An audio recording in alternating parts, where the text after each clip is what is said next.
नमस्कार, मैं डॉक्टर कविता स्वागत करती हूँ आप सभी का संस्कृत शाला में। और आज हम कोई विषय नहीं पढ़ाने वाले हैं, बल्कि आज हम बात करने वाले हैं संस्कृत में रोजगार।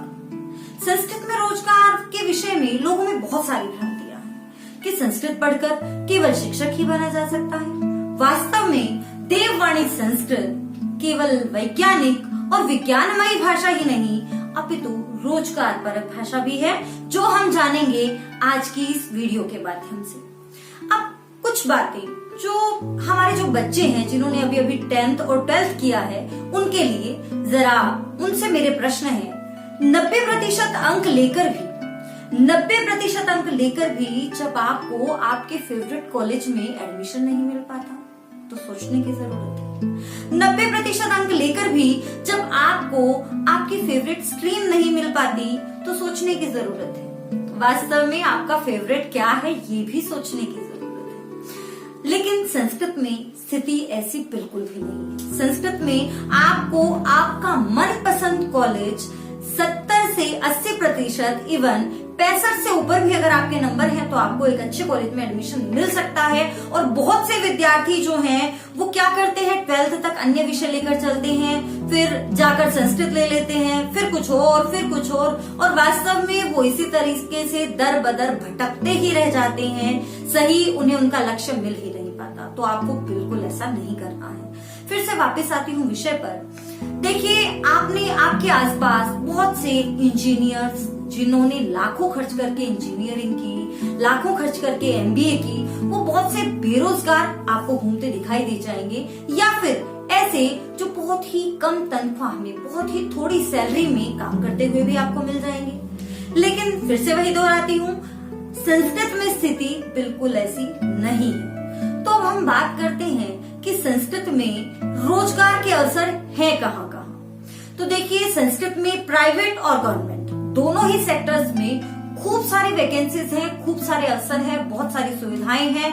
वास्तव में संस्कृत में रोजगार के बहुत सारे अवसर हैं। तो आरंभ करते हैं, जो कि एक भ्रांति भी है उसी से, कि संस्कृत में अध्यापन कार्य में। अब बच्चों, जो बड़ी बात है कि संस्कृत में अध्यापन के क्षेत्र में, यानी कि टीचिंग लाइन में बहुत सारी वैकेंसीज हैं। देखिए, अगर आप 12th के बाद JBT करते हैं, संस्कृत सब्जेक्ट के साथ भी आप JBT कर सकते हैं, आपके अच्छे नंबर आते हैं तो उसके बिहाफ पर आपको एडमिशन मिलता है। आप JBT करते हैं, JBT के बिहाफ पे प्राइमरी में आप जो है वो पढ़ा सकते हैं। और यदि हम बात करें सेकेंडरी और हाई सेकेंडरी की, यानी कि आप TGT और PGT के रूप में भी संस्कृत में काम कर सकते हैं। आपको एक छोटा सा उदाहरण देती हूँ आपके अपने स्कूल का। क्या आपके स्कूल में संस्कृत टीचर्स की संख्या कम है? आपके स्कूल में मैथ्स के टीचर्स, साइंस के टीचर्स, हिंदी के टीचर्स लगभग उतने ही तो संस्कृत के टीचर्स हैं। तो वो वैकेंसीज कहाँ से भरेंगे? उसके लिए भी तो हमें अच्छे कैंडिडेट चाहिए। तो आपके लिए एक सुनहरा मौका है।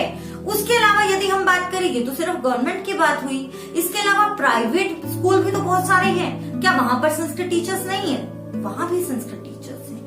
केंद्रीय विद्यालयों में, केंद्रीय विद्यालय के साथ साथ नवोदय विद्यालयों में सभी जगह संस्कृत है। आप एक अंदाजा लगाइए, राज्य के विद्यालयों में, CBSE के विद्यालयों में सभी जगह संस्कृत है। तो आप अंदाजा लगा सकते हैं कि कितने टीचर्स की आवश्यकता है। और फिर एक बार ये भी अंदाजा लगा लीजिए, आपके विद्यालय से कितने बच्चे हैं जो संस्कृत लेते हैं, जिन्हें आगे पढ़ना है, कितने बच्चे, और उसके साथ साथ कितने बच्चे इंग्लिश की भीड़ का अंदाजा लगाइए जरा, हिंदी की भीड़ का अंदाजा लगाइए जरा। तो सोचने की जरूरत है। और टीचिंग में भी बात यहाँ खत्म नहीं होती है। टीचिंग में भी आप थोड़ा और आगे बढ़िए, और मेहनत कीजिए। आप कॉलेज में असिस्टेंट प्रोफेसर बनिए, आप प्रोफेसर बनिए, आप यूनिवर्सिटी में जॉब कीजिए। आपके लिए भरमार है, खूब सारे अवसर हैं। आप JRF कीजिए, आप नेट क्लियर कीजिए। JRF और SRF के साथ तो आपको सरकार 30-35 हजार रुपए देगी आपको PhD करवाने के लिए। संस्कृत में स्कॉलरशिप भी खूब है। हमारे गरीब और होनहार बच्चों के लिए तो संस्कृत किसी वरदान से कम नहीं है। राष्ट्रीय संस्कृत संस्थान और दिल्ली संस्कृत एकेडमी और अन्य संस्कृत एकेडमीज जो हैं, वो बहुत सारी स्कॉलरशिप प्रोवाइड कराती हैं। और इसके साथ साथ जो संस्कृत के बहुत सारे गुरुकुल हैं, वो बहुत ही कम फीस में आपको अच्छी सुविधाओं के साथ, अच्छी शिक्षा के साथ आपको एक बढ़िया संस्कृतज्ञ बनाते हैं, तैयार करते हैं संस्कृत क्षेत्र के लिए। और अगर देखिए, ये तो हुई पहले विषय की बात की है मैंने, टीचिंग। अब टीचिंग से थोड़ा आगे बढ़े, प्रशासनिक सेवा यानी कि IAS, IPS, मैं और थोड़ा डिटेल में बता देती हूँ। Indian administrative services, Indian police services, Indian revenue services, Indian foreign services, आप हर क्षेत्र में संस्कृत विषय को आधार बनाकर जा सकते हैं। कैसे? देखिए, IAS में एक तो जनरल होता है, टॉपिक जनरल विषय होता है, उसके साथ साथ आपको एक सब्जेक्ट भी चूज करना होता है। और वहां पर संस्कृत क्योंकि स्कोरिंग एक सब्जेक्ट है, तो संस्कृत लेकर बहुत सारे लोग जो है वो बहुत अच्छा कर रहे हैं। अभी फिलहाल में वंदना जी, जिन्होंने IAS में 8 रैंक जिनका था, और वो स्वयं गुरुकुल की छात्रा रही हैं, उन्होंने हिंदी मीडियम से IAS में 8 रैंक हासिल किया। तो आपके लिए खूब अवसर है, आप ब्रिलियंट कुछ करना चाहते हैं तो संस्कृत लीजिए, स्वागत है आपका। अगर हम और आगे बढ़ें तो हम बात करते हैं सेना में। देखिए, सेना में धर्मगुरु की एक पोस्ट होती है, JCO यानी कि जूनियर कमीशन्ड ऑफिसर, जिसकी सैलरी 1 लाख से ऊपर जिसकी सैलरी रहती है। आप सैलरी का अंदाजा लगा सकते हैं कि बड़ा अमाउंट है, कोई छोटा अमाउंट नहीं है। तो संस्कृत में कर्मकांड वहां पर होना आपके पास जरूरी है, तो आप वहां के लिए भी अप्लाई कर सकते हैं। अगर हम और बात करें, देखिए हमारे अनेक संग्रहालय हैं, पुरातत्व विभाग है, पांडुलिपि विभाग है, वहां पर संस्कृत के अनुवादक की एक पोस्ट रहती है। अनुवादक का काम देखिए, क्योंकि ये जितने भी पुरातत्व विभाग में भी प्राचीन जो शिलाभिलेख या अभिलेख जो भी मिलते हैं, पांडुलिपि विभाग में जो भी मिलता है, उसके लिए एक संस्कृतज्ञ की आवश्यकता है। तो वहां पर भी लगभग हमारे जितने भी राजकीय जो विभाग हैं, वहां पर एक अनुवादक की पोस्ट जो है वो रहती है। तो वहां भी आपका स्वागत है, आप जो है वहां पर बहुत अच्छा कर सकते हैं। तो और ये तो हुई कुछ विषयों की बात, सिर्फ सरकारी सेक्टर की बात। अगर हम प्राइवेट की तरफ जाएं तो प्राइवेट में भी वास्तव में बहुत सारी अपॉर्चुनिटीज हैं। तो चलिए बात करते हैं उसके बारे में। देखिए, इसमें जो पहली अपॉर्चुनिटी तो मैंने पहले ही बता दी, विद्यालय, प्राइवेट विद्यालय हैं, जो प्राइवेट स्कूल्स जो हैं उनमें भी संस्कृत की पोस्ट रहती है, TGTB और PGTB, और महाविद्यालयों में भी संस्कृत की पोस्ट रहती है। और अगर हम बात करें ज्योतिष की, अब जैसे ही ज्योतिष की बात आती है तो बहुत से बच्चे सोचेंगे कि ये भी कोई करियर है। वास्तव में ये बहुत बढ़िया करियर है, जबरदस्त करियर है। कैसे?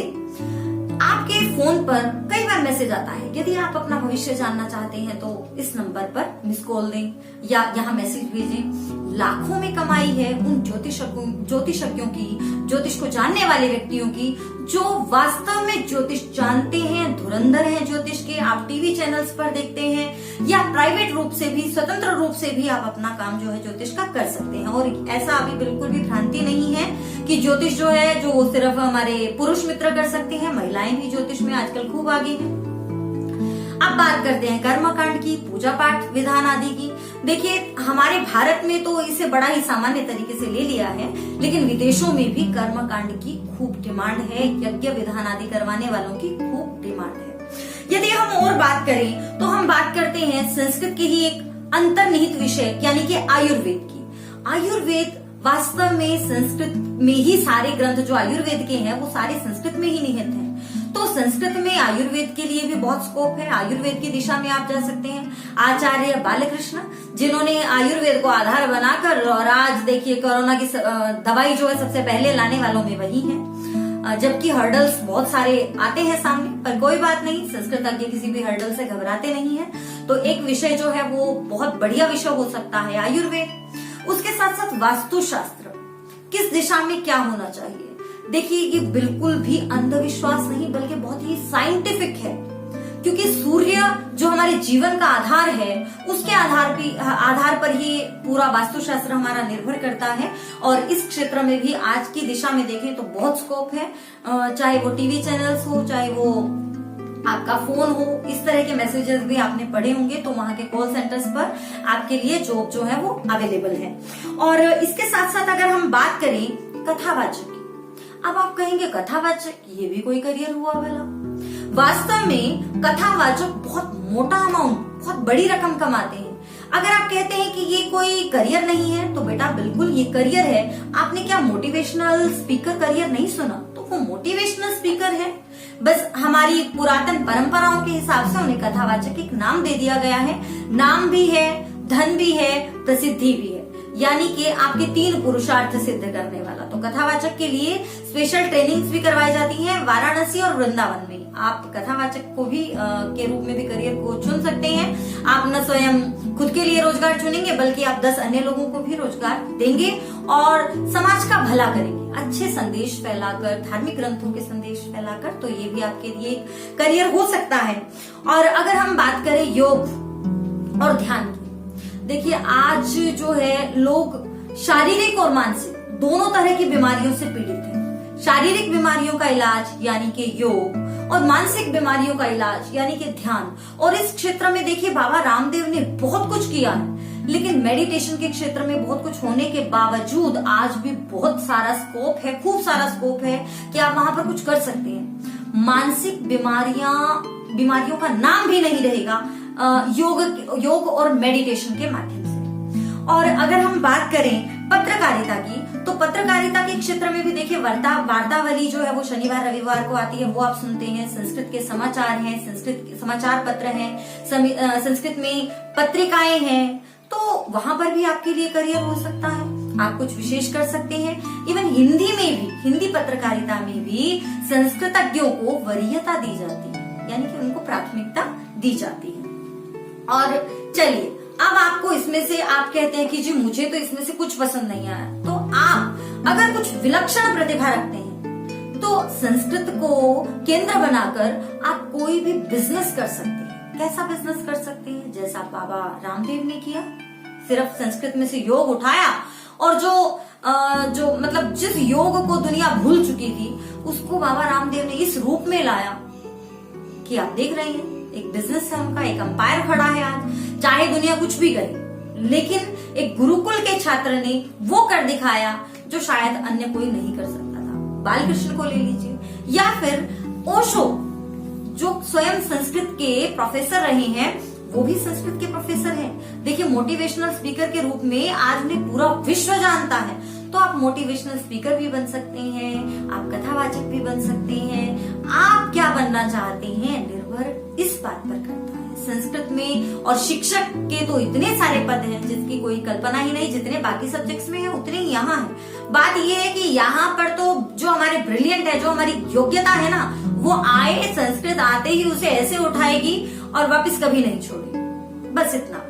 और इसके साथ साथ आपके समक्ष एक और नाम प्रस्तुत करना चाहूंगी। अगर आप कंप्यूटर का भी ज्ञान रखते हैं, कंप्यूटर में भी आपका इंटरेस्ट है और संस्कृत में भी आपका इंटरेस्ट है, तो आप कुछ विलक्षण कर सकते हैं प्रोफेसर मदन मोहन झा की तरह, जिन्होंने संस्कृत में 100 से ज्यादा एप्स बनाई हैं। यानी कि संस्कृत की खूब सारे शब्द, संस्कृत की बहुत सारी धातुएं, संस्कृत से रिलेटेड बहुत सारी सामग्री आपके फोन में एक क्लिक के साथ। या फिर आप संस्कृत गंगा, एक ऐसा इंस्टीट्यूट जिनके जो ओनर है सर्वज्ञ भूषण जी, जिन्होंने सरकारी नौकरी छोड़कर कोचिंग का व्यवसाय जो है वो शुरू किया। व्यवसाय नहीं कहूंगी, क्षमा करें, व्यवसाय नहीं कहूंगी बिल्कुल भी, क्योंकि वो संस्कृत की सेवा कर रही है।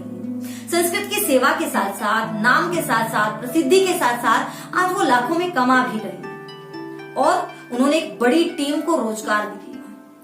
निर्भर आप पर करता है कि आप में कितनी योग्यता है। संस्कृत में स्कोप की कोई कमी नहीं है, आप संस्कृत को अपनाइए। लेकिन ये सब होगा कब? जब आप 10th के बाद संस्कृत लेंगे। ऐसे अपने आप तो नहीं होगा। तो 10th के बाद आप संस्कृत लेते हैं तो आप कहते हैं कि मैडम हमें इंग्लिश छोड़नी पड़ती है। एक ये बच्चों के पास समस्या रहती है। दिल्ली में ऐसी व्यवस्था है, सीबीएसई की अगर मैं बात करूं तो दिल्ली में ऐसी व्यवस्था है कि आपको इंग्लिश, वैसे तो देखिए बेटा आप इंग्लिश और संस्कृत दोनों साथ में ले सकते हैं, क्योंकि सीबीएसई के नियम के अनुसार आप 2 कोर लैंग्वेज और हिंदी जो कि इलेक्टिव के रूप में आप पढ़ सकते हैं, कोई समस्या नहीं है। लेकिन फिर भी कुछ स्कूलों की व्यवस्था रहती है कि आपको 2 साल के लिए इंग्लिश छोड़नी पड़ेगी, तो भी कोई समस्या की बात नहीं है, क्योंकि आप 11th-12th में ही तो इंग्लिश नहीं पढ़ेंगे। आगे जाकर फिर से आप जो है वो इंग्लिश कंटिन्यू कर सकते हैं। बीए के कोर्स में जो है आप इंग्लिश ले सकते हैं। और मैं गर्व के साथ बताना चाहूंगी कि हमारे स्कूल में 10th क्लास में 90 से ऊपर वाले बच्चे ने संस्कृत ली थी और न केवल संस्कृत ली थी, उस लड़की का नाम भी मैं बताना चाहूंगी, सीमा। न केवल संस्कृत ली थी बल्कि संस्कृत के साथ आर्ट्स स्ट्रीम को टॉप भी किया था। उस लड़की ने पूरे स्कूल में टॉप किया था और आज जो है वो सक्सेसफुली कॉलेज में बहुत बढ़िया कर रही है। और मेरे बहुत सारे बच्चे जो हैं कॉलेज में बहुत अच्छा कर रहे हैं, उनको भी मेरा खूब खूब आशीर्वाद और आप सबके लिए भी बहुत सारा आशीर्वाद। आप संस्कृत में आइए, आपका स्वागत है, एक ब्राइट फ्यूचर आपका वेट कर रहा है। तो फिर मिलते हैं कुछ ऐसे ही विषय के साथ। और किसी भी विषय को हम कैसे चुने, अगर आपको ये समझना है, क्योंकि देखिए कोई भी विषय ऐसे मत चुन लीजिए, अगर आपको ये समझना है कि हम किसी भी विषय को कैसे चुने, इस वीडियो में विषय बहुत लंबा हो जाएगा, मैं नहीं बात करूंगी। आप आई बटन को क्लिक करके दूसरी वीडियो को देख सकते हैं। चलो फिर मिलते हैं, चलिए तब तक के लिए नमस्कार।